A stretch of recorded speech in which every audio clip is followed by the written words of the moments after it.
Difference between working for a big corporation or a smaller company or third-party company is that a big corporation will fire or let people go to increase their profits. And that's what Chevron is doing right now. They're going to be letting go of 20% of their worldwide employees. So that means around 6,000 to 8,000 people will be out of a job by the end of 2025. And on top of firing these 8,000 people, they're going to put all the work that these 8,000 people are doing onto somebody else and barely give them a raise or compensate them for the extra work they're going to have to be doing. Sometimes working for a smaller company, it's a lot better because you are able to grow with that company. You're able to put yourself out there for them, and you're not just a number. A big corporation is harder to move up the ladder. It's harder to become somebody in their company, and rarely a higher position will always be passed down to a family member or somebody they know real close. Regardless, it's very unfortunate of this situation. That's crazy to know that around 8,000 people are going to be fired worldwide from Chevron. Best of luck to those people, and just bless everybody. Peace and love.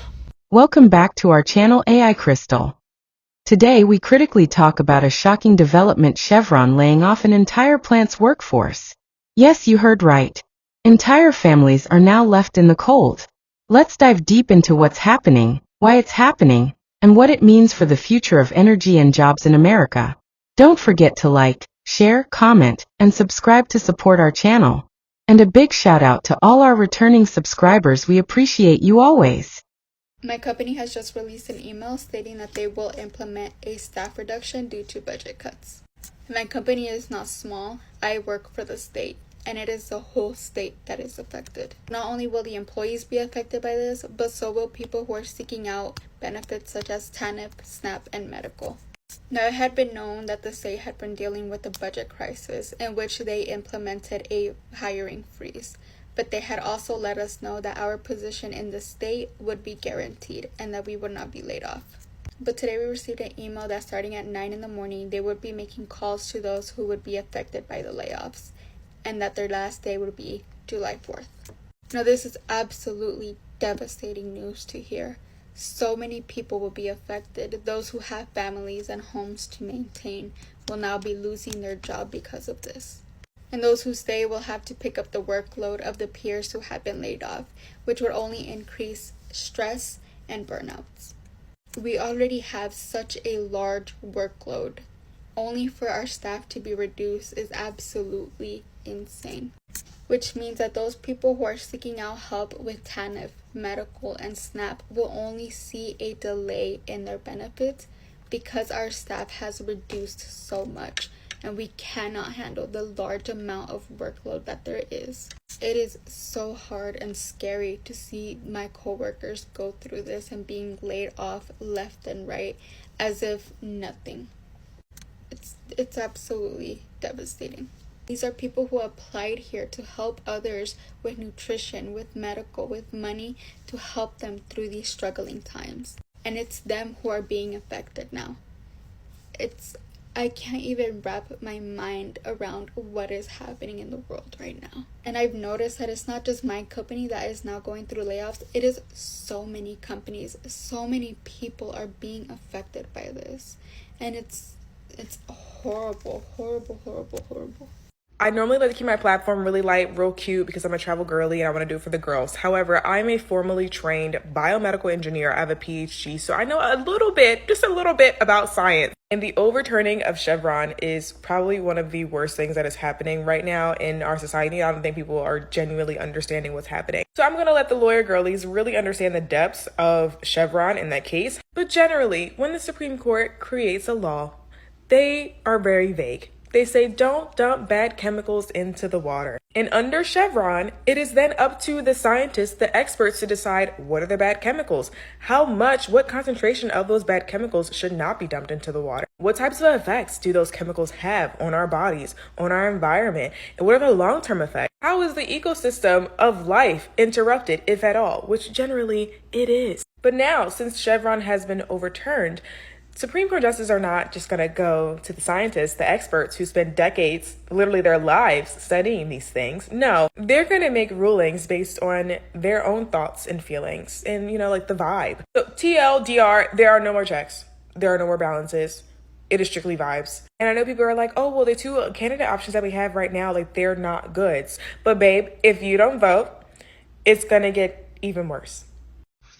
All right, February 13th, breaking news. We have more companies scaling back diversity, equity, and inclusion initiatives. Now the list is Google, Meta, Walmart, and Target. And as has gone viral, Google has changed their calendar based on a lot of these initiatives. And so something to evaluate in your company to comply with the certain changes in our government in the Oval Office, and important now to communicate effectively and clearly to your audience and employees why these changes might be taking place and what we can do to maintain trust and morale. Number 2, business news. We have Chevron announcing a significant workforce reduction by 20%, which is about 8,000 employees are going to drop by the end of 2026. They want to streamline operations and achieve cost savings amid industry challenges. Unfortunately, as business owners, we will probably have to follow suit in that way and find out ways to restructure and become more efficient. So assess those operations, give your employees support, and find ways to implement training or give them tools that they need to help grow the company rather than, sort of be outpaced by AI. We ought to train the employees to leverage AI and production. We have a lot of tools that are coming out, softwares and so forth. It is a good time to reevaluate your training protocol. Number 3, business news. We have producer prices increased slightly above expectations. So the price index has demand rose 0.4% in January, following a 0.5% gain in December. So it's 0.9% total, which could influence the Federal Reserve's monetary policy decisions. So we have kind of a need now, based on that news, that we ought to consider potentially adjusting pricing.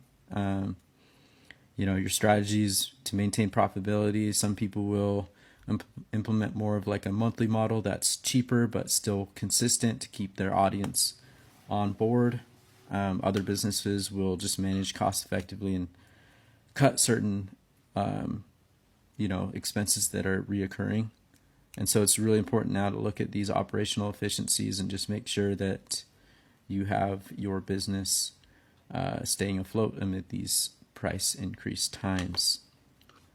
So that's today's news, coupled with some of the advice from ChatGPT.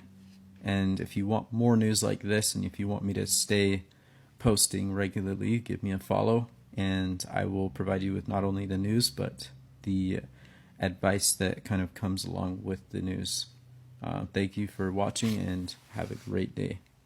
Chevron has shut down operations at one of its major plants, resulting in hundreds of workers being laid off all at once. This isn't a minor staff cut. This is a total shutdown of a site, and it's sending shockwaves across the energy sector. Location-specific reports indicate this might have been part of a larger restructuring strategy, or possibly a result of environmental regulation pressures, weak demand, or geopolitical tensions affecting global oil flows. Imagine waking up to find out your entire job site is gone, no notice, no warning, just a pink slip. Workers who have given 10, 15, even 20 years of service are now being told they're no longer needed. Families are now scrambling. How do you pay your mortgage, feed your kids, or find another job in such a specialized industry?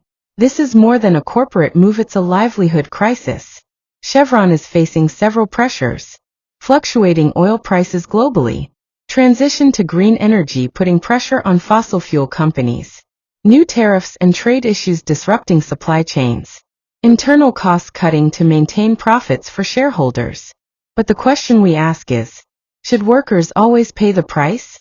Is it fair for the backbone of the company, the people, to be discarded like old equipment? This isn't just about Chevron. If a giant like Chevron is shutting down entire plants, what does it signal to other oil and gas companies? Will others follow? Is this a domino effect? Or is it a wake-up call that America is not ready for a rapid energy transition? And let's not ignore the fact that local economies surrounding these plants are now in danger.